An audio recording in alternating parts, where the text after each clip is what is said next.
Hello, dear friends. You are most welcome at Study with PN Sharma.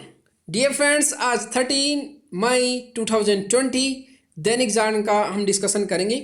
तो आज के दिन कौन कौन सी न्यूज़ है दैनिक जागरण में जो हमारे यूपीएससी एंड स्टेट पीसीएस के पॉइंट ऑफ व्यू से इम्पोर्टेंट है, उन सभी का हम डिस्कशन करेंगे।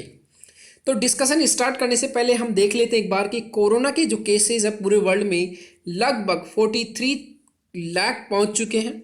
अमेरिका में सबसे ज़्यादा 13 लाख लोग इससे प्रभावित हुए हैं, संक्रमित हुए हैं। भारत में 73,000 का आंकड़ा छू लिया इंडिया ने और दिल्ली में 7,000। अगर इंडिया में सबसे ज़्यादा बात करें तो है महाराष्ट्र फर्स्ट नंबर पर 24,000, सेकंड पर गुजरात 8,000, तमिलनाडु थर्ड, उसके बाद दिल्ली फोर्थ। तो ये सभी आपको याद रखना कि कितने कितने कहाँ पर केसेज हैं। अब हम स्टार्ट करते हैं। प्रधानमंत्री जी ने अपने भाषण में कहा है कि भारत निर्माण के लिए 20 लाख करोड़ रुपीस। तो टोटल जो कोरोना वायरस केसेज है, कोरोना वायरस के कारण जो हमारा जीडीपी, जो हमारा इकोनॉमी डाउन हुआ है, लोगों के रोजगार छिन गए हैं, उन सभी को कैसे इससे बाहर निकालें, उसके लिए 20 लाख करोड़ का क्या किया गया है प्रावधान। तो ये आप याद रखना कि 20 लाख करोड़ रुपए का प्रावधान। यहाँ पर हमको अगर भाषण में देखना है तो यहाँ पर हमको ये देखना है कि 1991 के आर्थिक सुधारों के बाद पहली बार देश में किसी प्रधानमंत्री ने लोकल स्तर पर मैन्युफैक्चरिंग की इतनी जोरदार तरीके से वकालत। तो हमारे लिए ये इम्पोर्टेंट नहीं है वकालत की, ये सब कोई इम्पोर्टेंट नहीं है। हमारे लिए सिर्फ इतना सा इम्पोर्टेंट है कि 1991 के आर्थिक सुधार क्या थे। इनको बोलते हैं एलपीजी रिफॉर्म्स। क्या बोलते हैं? Liberalisation, privatisation and globalisation. Globalisation मतलब वैश्वीकरण, प्राइवेटाइजेशन का मतलब निजीकरण और लिबरलाइजेशन का मतलब उदारीकरण। तो उदारीकरण, निजीकरण और वैश्वीकरण। 1991 में क्या हुआ था डियर फ्रेंड्स कि उदारीकरण में क्या होता है कि बाहर से अगर कोई कंपनी आकर पैसा लगाना चाहती है, बाहर से आकर कोई कंपनियां यहाँ निवेश करना चाहती है, तो उनके लिए अब रास्ते खुले हुए थे 1991 के बाद। प्राइवेटाइजेशन का मतलब पहले ज़्यादातर जो संपत्तियाँ थी हमारे देश की, उस पर किसका कंट्रोल था? गवर्नमेंट ऑफ इंडिया का, मीन्स सरकार की ज़्यादातर चीज़ें थी। बाद में प्राइवेट सेक्टर को भी इंक्लूड किया गया। प्राइवेट सेक्टर को बहुत सारी ऐसे क्षेत्र दिए गए, ऐसे उद्योग दिए गए जिनमें वो रोजगार कर सकते थे, जिनमें वो अपने उद्योग लगा सकते थे। वैश्वीकरण, वैश्वीकरण का मतलब होता है कि पूरे वर्ल्ड से जुड़ जाना। इंडिया है, ये बहुत सारे देश हैं। वैश्वीकरण में आपस में देशों के बीच में लिंक हो जाता है, चाहे वस्तुओं या सेवाओं का व्यापार बढ़ाना हो, चाहे लोगों का आवाजाही हो, ये सभी जब बढ़ते हैं आपस में देशों के बीच में तो इसको बोलते हैं क्या? कोई देश एक है, दो, तीन, चार, ये इंडिया है। जब देशों के बीच में आवागमन, वस्तु सेवाओं का व्यापार, ये सभी बढ़ता है तो इसको बोलते हैं वैश्वीकरण। कई बार यूपीएससी में क्वेश्चन पूछ लिया जाता है कि वैश्वीकरण के कारण इंडिया के कल्चर पर क्या प्रभाव पड़ा है। आज जींस पहनना स्टार्ट कर दिया हम लोग, कई तरह के कपड़े पहनते हैं, शॉर्टकट्स पहनते हैं, वो सब वैश्वीकरण की देन है। पहले लहंगा चुन्नियाँ पहनते थे लोग, साड़ियाँ पहनते थे गर्ल्स। तो ये धीरे धीरे खान पान में आजकल पिज्ज़ा बर्गर ये सब खा रहे हैं, तो हमारी संस्कृति वैश्वीकरण परिवर्तित हुई है। वैश्वीकरण का महिलाओं पर क्या प्रभाव पड़ा है? तो पॉजिटिव एंड नेगेटिव दोनों प्रकार के। रोजगार मिल रहे हैं महिलाओं को, तो डोमेस्टिक वायलेंस की कुछ ऐसी प्रॉब्लम्स है, एकल जो परिवार है वो बढ़ा है, तो महिला की जिम्मेदारी बढ़ गई है। बच्चों के ऊपर क्या प्रभाव पड़ा है? तो ऐसे क्वेश्चंस यूपीएससी पूछ लेता। तो 1991 के एलपीजी रिफॉर्म्स हमको याद रखना है सिर्फ यहाँ पर। आगे यहाँ पर हमारे लिए क्या इंपॉर्टेंट है कि इस पैकेज में एमएसएमई सेक्टर का विशेष ध्यान रखने के भी पीएम ने संकेत। एमएसएमई सेक्टर क्या है? हमारा लगभग 60 to 70% जो एक्सपोर्ट होता है वो एमएसएमई सेक्टर के द्वारा होता है। एमएसएमई मीन्स लघु सूक्ष्म जो क्षेत्र है जिनमें छोटी छोटी इकाइयां लगी हुई रहती है, मैक्सिमम सामान यही बनाते हैं एमएसएमई सेक्टर। तो यहाँ पर medium, small and micro enterprises, तो ये आप याद रखना, माइक्रो, स्मॉल, मीडियम एंटरप्राइजेस, सूक्ष्म लघु एंड माइक्रो एंटरप्राइजेस जितने भी रहते हैं तो उनका भी यहाँ ख्याल रखा जाएगा। ज़्यादातर जो वस्तुएं, चाहे एसी हो, फ्रिज हो, जितने भी खाने की वस्तुएं बनती हो, ये सभी एमएसएमई के अंतर्गत आते हैं। और हमारा मैक्सिमम जो एक्सपोर्ट होता है वो एमएसएमई सेक्टर के द्वारा होता है। ये हमको याद रखने हैं सिर्फ इसमें। आगे आपको पढ़ना है तो आप पढ़ सकते हो।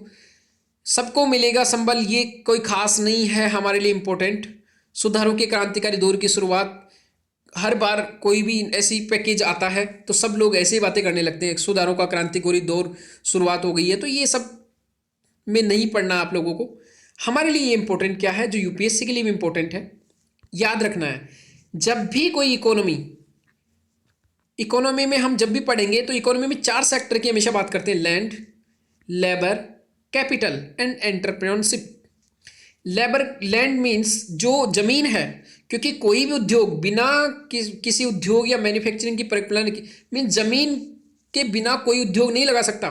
इसलिए बेकार पड़ी सरकारी जमीन के सारे लैंड कॉरपोरेशन लैंड कॉरपोरेशन या लैंड बैंक बनाकर इसकी समस्या को दूर किया जा सकता है। मीन्स एक क्या करेंगे हम, यहाँ कोई कॉरपोरेशन बना दिया, लैंड बैंक बना दिया, मीन्स यहाँ से आप सहायता लोगी, बहुत सारी जमीनें पड़ी हुई है मान ली सरकारी, तो ये बना दिया, इसके पास पूरा लेखा जोखा रहेगा कि कहाँ पर कौन सी जमीन है। अब कोई उद्योगपति यहाँ पर लैंड बैंक में जाएगा, उसको उसकी अनुमति दी जाएगी कि आपको किस भाव पर जमीन मिल जाएगी। अब जब जमीन मिल गई तो उद्योग लगा सकता है, क्योंकि जमीन का क्या इंपॉर्टेंस आपको पता होगा कि सिंगूर, जो आपको पता हो तो जो टाटा नैनो था वहाँ सिंगूर में लगा हुआ था, उसका वेस्ट बंगाल में, वहाँ से ज़मीन उसकी खाली करवा ली गई, उसको बाद में यहाँ पर गुजरात में आना पड़ा, आनंद में। तो ये बहुत इंपॉर्टेंट है, बिना जमीन का कोई उद्योग नहीं लग सकता। Second, labour. भारत में लेबर कानून को कई जटिलताएं, लेबर कानून कई तरह की जटिलताएं हैं। लेबर जो लोग हैं उनको कई पैकेज नहीं मिलते, उनकी आर्थिक सुरक्षा नहीं है, उनको जब चाहे तब हटा दिया जाता है। तो अगर ये कानून सुधार हो जाए, लेबर कानून, तो क्या होगा कि लेबर जो काम करती है उद्योगों में वो काम अच्छा होगा, तो निवेश भी आसान से आएगा इंडिया में।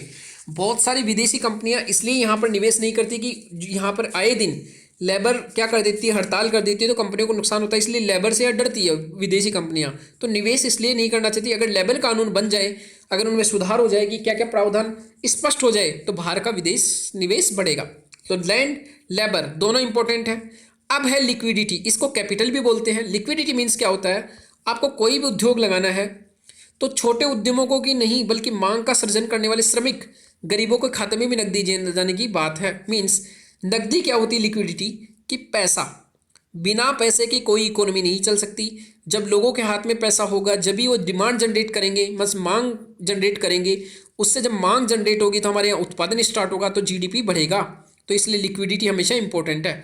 उसके बाद लो, कानून, आत्मनिर्भरता का रास्ता साफ करने के लिए लाल फीताशाही को बढ़ावा देने वाली कानूनों में भारी बदलाव किए जाएंगे। मीन्स कानून में बदलाव करके वो जो कानून जिनके कारण देर होती है, लेट लतीफ़ी होती है, उन सभी को हटाया जाएगा। तो ये हमारे लिए इंपॉर्टेंट है। 5 पिलर देंगे मजबूती, इसमें इकोनॉमी, आपको अच्छे से पता है कि इकोनॉमी क्या होती है, ठीक है। ऐसी इकोनॉमी जो इंक्रीमेंटल ग्रोथ नहीं बल्कि क्वांटम ग्रोथ ली, बस बहुत तेजी से। इंफ्रास्ट्रक्चर, जितनी भी हमारे जो पोर्ट हो, रेल हो या सड़कें हो, ये सभी इंफ्रास्ट्रक्चर में आता है। सिस्टम, पुरानी सदी की रीति नीति पर नहीं बल्कि नई सदी के सपनों को साकार करने के लिए सक्षम और टेक्नोलॉजी आधार सिस्टम बनाएंगे। Computer system, artificial intelligence. Demography, सबसे बड़ी डेमोग्राफी है हमारे पास। डेमोग्राफी का मतलब क्या होता है, हमारे पास जो जनसंख्या है उसी को डेमोग्राफी बोलते हैं। और भारत में डेमोग्राफिक डिविडेंड है, मीन्स डेमोग्राफिक लाभांश, मीन्स हमारे यहाँ पर सबसे ज़्यादा युवा हैं उसी को क्या बोलते हैं, डेमोग्राफिक डिविडेंस। जो हमारी 18 से एज लेकर 69 तक जो एज है उसके बीच में हमारे जनसंख्या ज़्यादा है, और ये क्या है, डेमोग्राफिक डिविडेंड। डिमांड, हमारी जनसंख्या बहुत ज़्यादा है वर्ल्ड में, इसलिए डिमांड जनरेट होगी तो क्या होगी, हमारी सप्लाई, डिमांड और सप्लाई चलेगी। और दूसरा सबसे बड़ा बाजार है हमारा इंडिया, चाइना के बाद में। डिमांड कैसे, मान लीजिए ये लोग हैं, इनको बहुत सारी वस्तुएं खानी है, लेनी है, तो इन्होंने डिमांड स्टार्ट की। जब डिमांड स्टार्ट की तो इस डिमांड का पूर्ति कहाँ से होगा, इंडस्ट्री से, उद्योग से। इंडस्ट्री के लिए क्या क्या चाहिए, जमीन, लैंड, लेबर, कैपिटल और एक एंटरप्रेन्योरशिप में दो उद्यमशीलता, मीन्स कोई उद्यमी भी होना चाहिए।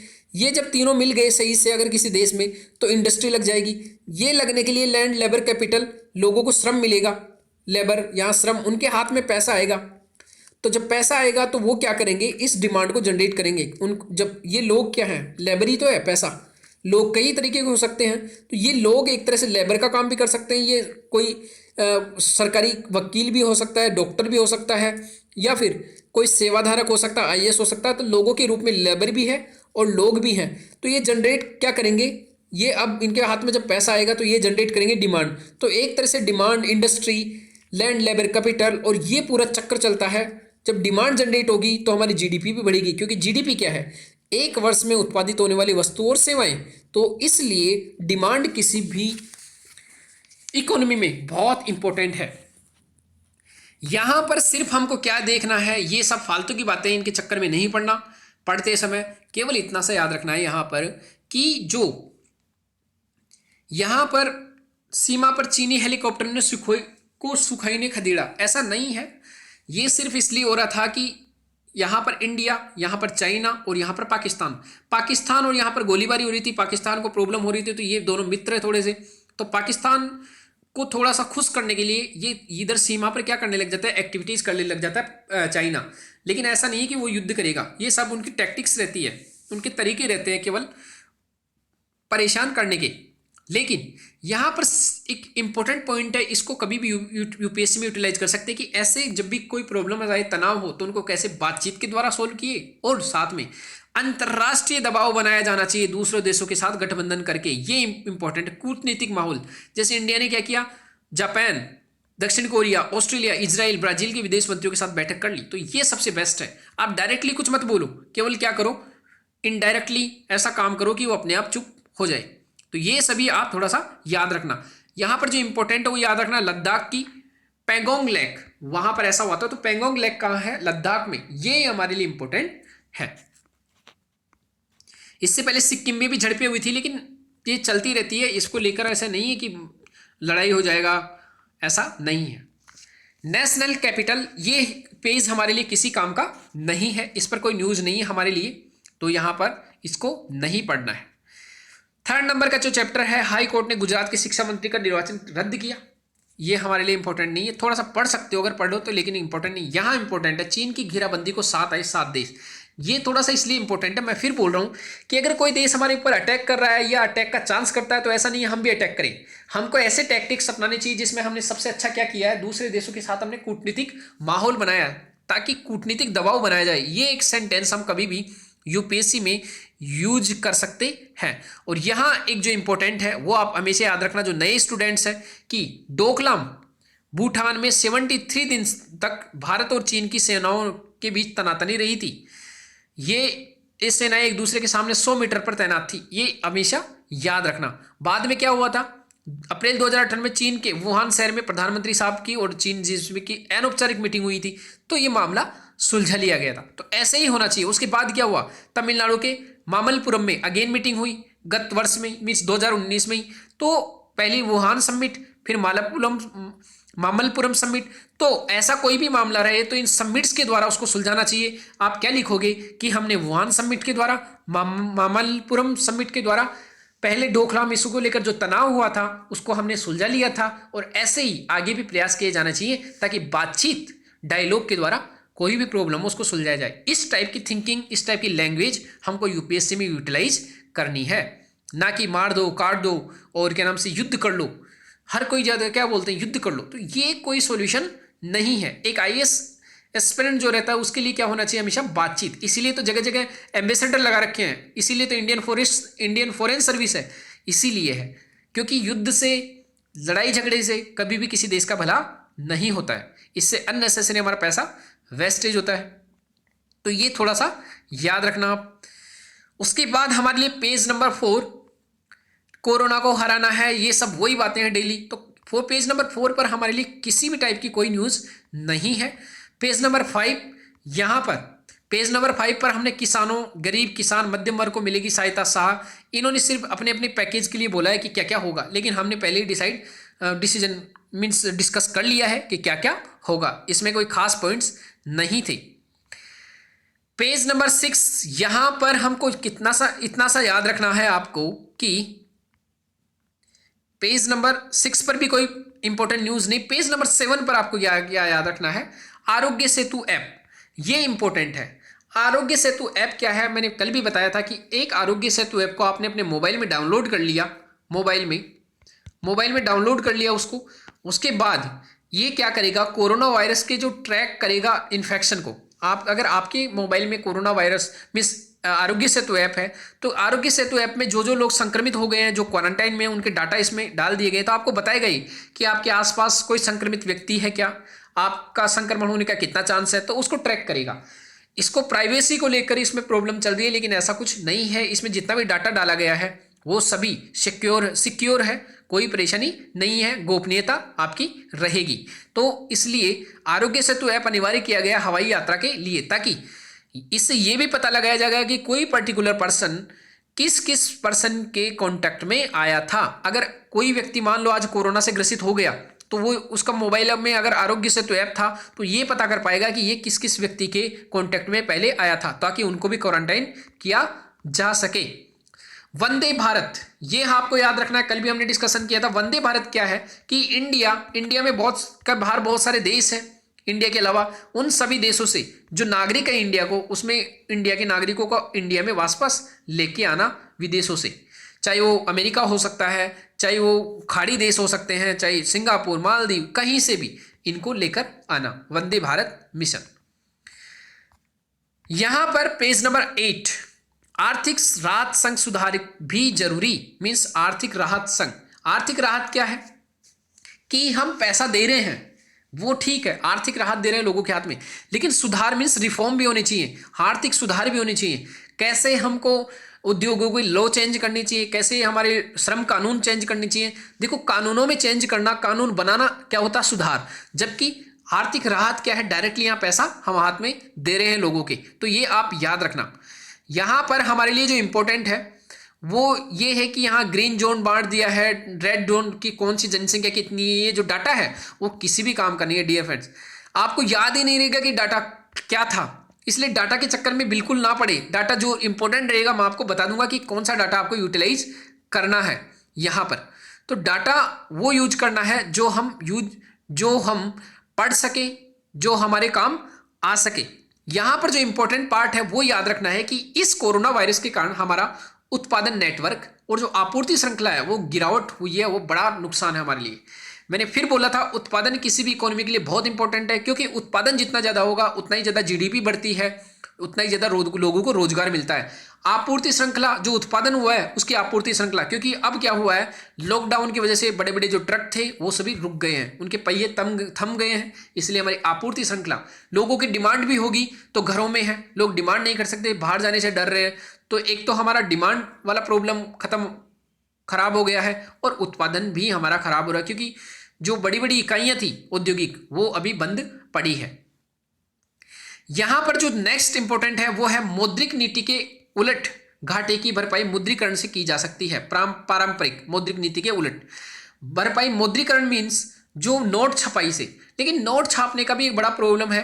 आप नोट तो छाप दोगे लेकिन इससे हमारा जो करेंसी है उसका डिवैल्यूएशन हो सकता है, डॉलर के मुकाबले कमजोर हो सकती है। हम चाहते हैं कि डॉलर के मुकाबले हमारी करेंसी कमजोर ना हो, ऐसा हम चाहते हैं। मौद्रिक नीति क्या होती है, मौद्रिक नीति में हम क्या करते हैं, जो आरबीआई है ये आरबीआई के द्वारा लाई जाती है और इसमें आरबीआई ऐसे तरीके अपनाती है जिससे जो हमारा इकोनॉमी है, इंडियन इकोनॉमी, उसमें पैसों की मात्रा मींस लिक्विडिटी, तरलता को कैसे मेंटेन किया जाए। तरलता क्या होती है, किसी भी इकोनॉमी में पैसों की मात्रा को ही क्या बोलते हैं, तरलता। अगर पैसों की मात्रा किसी इकोनॉमी में बढ़ जाती है तो उसे बोलते हैं तरलता बढ़ गई, अगर पैसों की मात्रा कम हो जाती है तो बोलते हैं तरलता कम हो गई, या लोगों के हाथ में पैसा ज्यादा आता है तो वो इकोनॉमी में तरलता बढ़ गई। तो यहां पर मौद्रिक नीति कैसे काम करती है कि आरबीआई क्या करती है, कभी अपनी रेपो रेट कम कर देती है, कभी रेपो रेट बढ़ा देती है, उसके द्वारा लिक्विडिटी को मेंटेन करती है।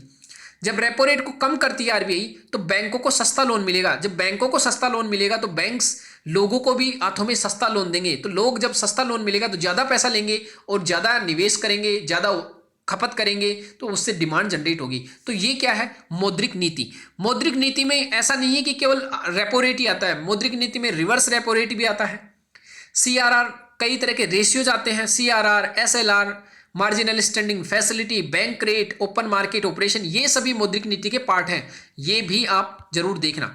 आपके लिए एक मैं इंपॉर्टेंट कर सकता हूं कि मेरा जो द हिंदू का एक लेक्चर आता है स्टडी आईएएस पर, वहां पर मैं ये सब बताता हूं द हिंदू का। अब आज ही मौद्रिक नीति आई थी तो उसमें कौन कौन से पार्ट है ये मैंने समझा है।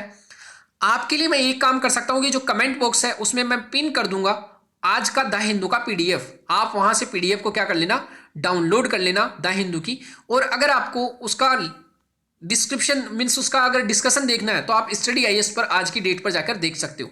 आपको अगर अच्छा लगे तो आप कंटिन्यू रहना, अदरवाइज हमारा जो मैं जोड़ता रहूंगा दोनों को, द हिंदू को और हमारा जो दैनिक जागरण, उन दोनों को, ताकि आपको प्रॉब्लम ना आए। तो मैं पीडीएफ तो आपको दे दूंगा, पीडीएफ आप जरूर ले लेना द हिंदू की, ताकि आप उसको यूटिलाइज कर सको।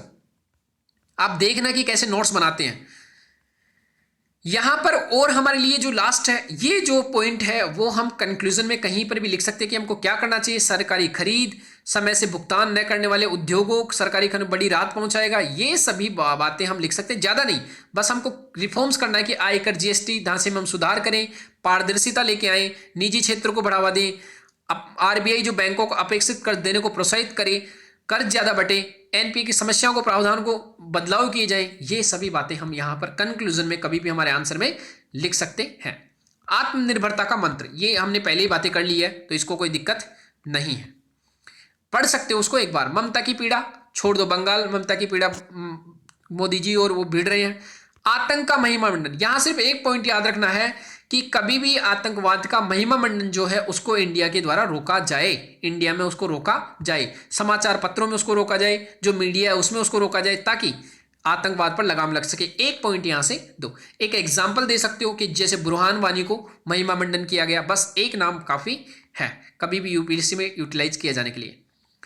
ग्रामीण अर्थव्यवस्था समुन्नत की जाए। ग्रामीण अर्थव्यवस्था, ग्रामीण अर्थव्यवस्था क्या होती है, जो गांवों में बसती है जितनी भी, और उसके द्वारा जो इकोनॉमी चलती है।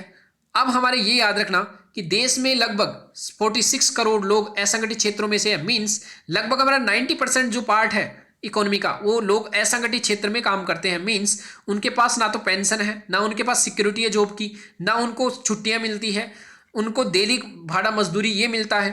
तो ये याद रखना कितने हैं, उसमें से 20 करोड़ कहाँ है, खेतों में काम करने वाले, सिर्फ यहाँ पर इतना पॉइंट याद रखोगे। उसके बाद कितना उत्पादन हुआ ये हमको अभी याद नहीं रखना है। गांधी जी का स्वराज क्या था, इतना सा याद रखना है सिर्फ कि गांधी जी चाहते थे कि गांव क्या हो, खुशहाल हो। यहां पर सेकंड, हमने पहले भी बात की कि 1991 में पीवी नरसिम्हा राव सरकार ने भूमंडलीय नीति को स्वीकारा। भूमंडलीकरण क्या है, सभी लोग देशों के साथ मिलजुल कर काम करना।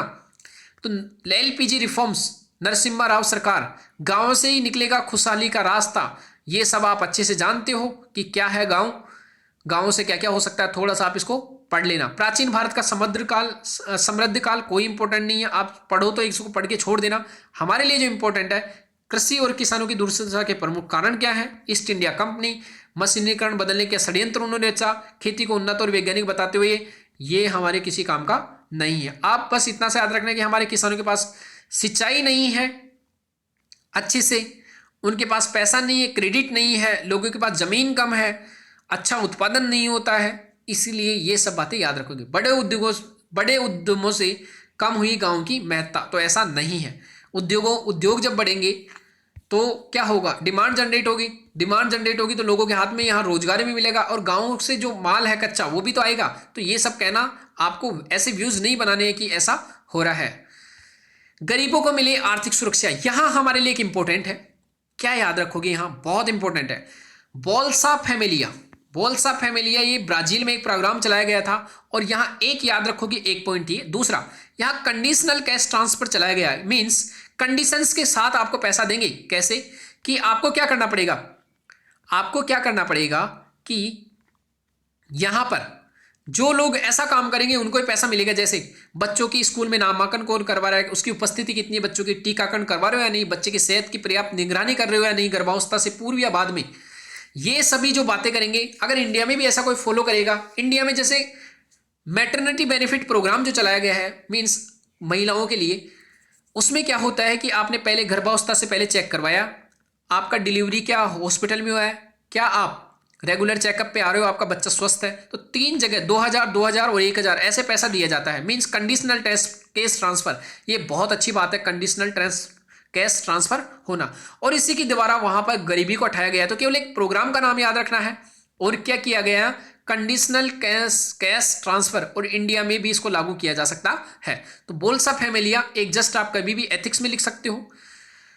एग्रो और ग्रामीण एमएसएमई के लिए तो एग्रोमिस जो एमएसएमई सेक्टर जो ग्रामीण इलाकों में है, एग्रीकल्चर में फूड प्रोसेसिंग का काम करते हैं, उनके लिए सरकार के लिए नीति लाएगी सरकार। तो जब लाएगी तब देखा जाएगा, हमको क्यों परेशान होना। सरकार से प्रमुख मांगे क्या है, जब मान ली जाएगी तब इसको देखेंगे। लॉकडाउन खत्म होने के बाद उद्यमी रिजर्व बैंक से क्या चाहते हैं, तो जब आएंगे तब सब पता कर लेंगे। अभी इसके बारे में हमको परेशान नहीं होना है। तो ये आप याद रखना। पेज नंबर 10 सिर्फ थोड़ा सा याद रखना हमको। उसके अलावा यहाँ पर 11 नंबर का न्यूयॉर्क में जून तक हमारे लिए काम का नहीं है। ये सभी टॉपिक्स यहाँ पर जो आईआर है, आईआर में हमारे लिए इंपॉर्टेंट नहीं है। अगेन स्पोर्ट्स का आ गया है, स्पोर्ट्स में हमारे लिए कोई इंपॉर्टेंट न्यूज़ नहीं है। स्पोर्ट्स तो वैसे भी हमको नहीं पढ़ना है। अगर आप पटवारी की एग्जाम की या कोई सिंपल शिक्षक वगैरह की एग्जाम की तैयारी करते हो तो ये जरूरी है। यूपीएससी एंड स्टेट पीसीएस में पूछ लिए जाते हैं, लेकिन यूपीएससी में कभी भी इनसे क्वेश्चंस नहीं पूछे जाते हैं स्पोर्ट्स से। तो आप अननेसेसरी अपना टाइम खराब ना करें। आजकल में हमारे लिए यहाँ बच्चों में खांसी से शुरू नहीं होता कोरोना, यहाँ पर फिर बॉलीवुड। तो यहाँ सिर्फ इतने से जो पॉइंट्स हमने देखे हैं आज के दिन दैनिक जागरण में, वो ही हमारे लिए इंपॉर्टेंट थे। इसमें एक याद रखना, ये वाला जो हमारे लिए इंपॉर्टेंट है, ये वाला जो आर्टिकल है ये हमारे लिए इंपॉर्टेंट है। यहां पर एक दो बातें और लिखना आप। आपूर्ति उत्पादन हमने देखा, उसके बाद मौद्रिक नीति हमने देख लिया। मुद्रास्फीति क्या होती है, जब भाव बढ़ जाते हैं चीज़ों के, जैसे अगर प्याज जनरली 20 रुपये के जी मिलता है, लेकिन अगर वो 80 रुपये के जी मिल रहा है तो मुद्रास्फीति क्या हो गई, बढ़ गई, मीन्स इन्फ्लेशन वो बढ़ जाता है। ब्याज दरें क्या होती है, स्पेशली जिन ब्याज दरों पर लोगों को पैसा मिलता है वो क्या है, ब्याज दरें। और आरबीआई की भी ब्याज दरें रहती है, आरबीआई से बैंक्स पैसा लेती है, वो आरबीआई की ब्याज दरें रहती है। मैं आपको द हिंदू का पीडीएफ जो कमेंट सेक्शन है उसमें मेरा एक कमेंट रहेगा, उसमें मैं आपको दे दूंगा। आपको जो गूगल ड्राइव है वहां पर वो पीडीएफ के तौर पर मिल जाएगी, तो आप एक बार उसको जरूर देखना। तो my dear friends, thank you very much for today's Dainik Jagran analysis.